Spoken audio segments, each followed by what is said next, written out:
मुग्धा और उसकी सास के बीच पूरा समय सास के किसी ना किसी काम को लेकर मतभेद चलते ही रहते हैं।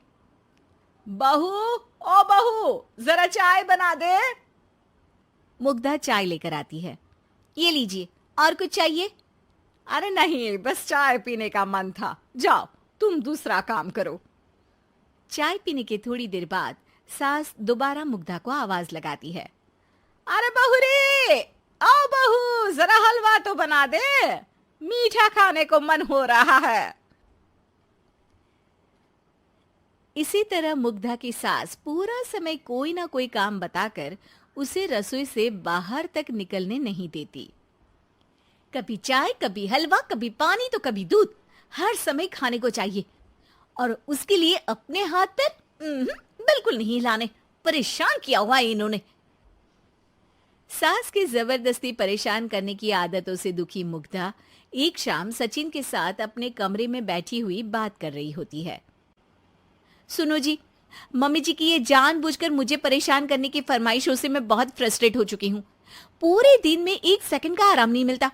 रसोई से बाहर कदम रखती नहीं कि बहू ये बना दे, बहू री वो बना दे। अरे इनकी फरमाइशें चलती ही रहती है। अरे मुग्धा, माँ खाने की शौकीन है, पर उम्र हो चली है, खुद खाना नहीं बना सकती, इसलिए तुमसे बोलती है। अरे तो शौक भी उम्र देख कर रखने चाहिए ना। समझ में नहीं आता, हर समय फेविकॉल का जोड़ लगाए सोफे से चिपके बैठी रहती है। इतना सब डाइजेस्ट कैसे हो जाता है उन्हें? अरे तुम मेरी माँ से इतनी नफरत कैसे कर सकती हो? मैं उनसे नफरत नहीं करती जी, बस परेशान हूँ। जहां मुग्धा अपने पति से ये सब बोल रही होती है, वहीं उसकी सास भी कमरे के बाहर दरवाजे से कान लगाए सारी बातें सुन रही होती है और अगली दोपहर रसोई में मुग्धा के पास जाती है। बहू, आज ना मेरा कुछ मसालेदार खाने का मन है। तो चाय बना दूं? मुझे बहुत पसंद है। अरे ना, ऐसा कर लिट्टी चोखा बना ले। और हाँ, जितना मसाला बातों में मिलाकर पति को सुनाती हो ना, सब्जी में भी वैसे ही डाला करो, खाना स्वादिष्ट बनेगा। सास की बात सुनकर मुग्धा हैरान रह जाती है। मतलब अब पूरा समय मुझ पर हुक्म चलाने के साथ बंद कमरे में हुई पति पत्नी की बीच की बातें भी सुनती है? अरे बात जब मेरी थी तो सुनने में क्या दिक्कत है? ये कहकर सास वहां से चली जाती है। अरे अब तो हद पार हो गई। इस तरह से तो ये मेरा जीना मुश्किल कर देंगी। ये परेशान उसका हल सोचने लगती है और इसी तरह कुछ दिन बीत जाते हैं, जिसमें सास का जन्मदिन आता है। मुग्धा बहुत खुशी के साथ अपनी सास को एंड्रॉइड मोबाइल गिफ्ट करती है। मम्मी, आपको सबसे बात करने के लिए बहुत दिक्कत होती है ना? कभी सचिन तो कभी मुझे बोलना पड़ता है, पर इस मोबाइल से आपको कोई दिक्कत नहीं होगी। एक जगह बैठे बैठे बहुत कुछ कर सकती हैं अब आप।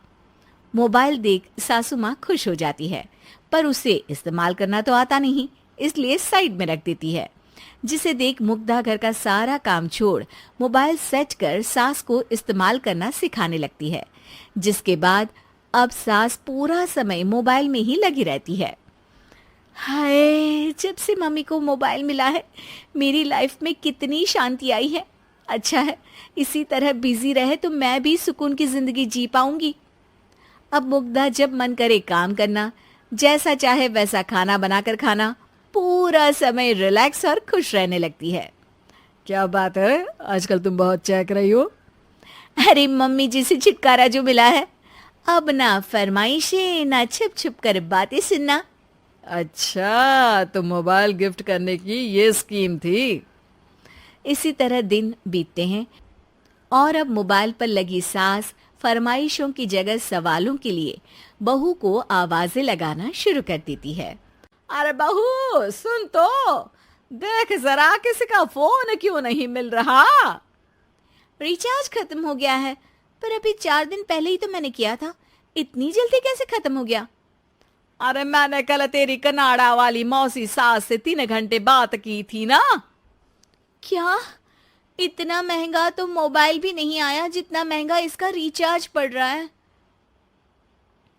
इसके बाद तो जैसे मुग्धा के दिन के 24 घंटे में से 20 घंटे सास के पास उनके मोबाइल रिलेटेड प्रॉब्लम सॉल्व करने की ड्यूटी ही बन जाती है।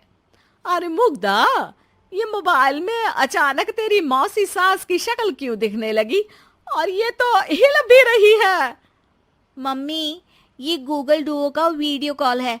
इसमें आप बात करने के साथ एक दूसरे की शक्ल भी देख सकती हो।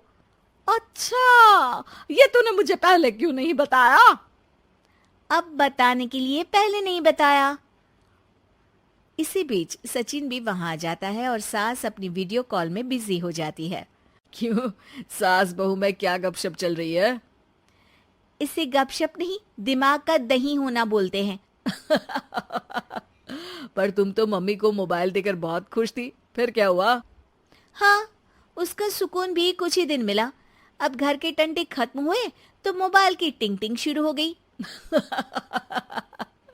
देखो भाई, कुछ पाने के लिए कुछ खोना तो पड़ता है। आखिर तुमने मोबाइल अपने फायदे के लिए ही तो दिया है, तो फिर सवालों के जवाब भी देने पड़ेंगे, क्योंकि जब तक उनके हाथ में ये फुंथरू रहेगा, तुम्हारी लाइफ में प्राइवेसी और सुकून रहेंगे। कहने का मतलब है अगर इससे प्यार बढ़े तो दाग अच्छे हैं। अरे मुझे पहले दिन से ही पता है मोबाइल किस मकसद से दिया गया है। भूलो मत, इससे पहले मैं बातें ही सुनती थी। सास की ये बात सुनकर मुग्धा शॉक में और सचिन हंसता रह जाता है।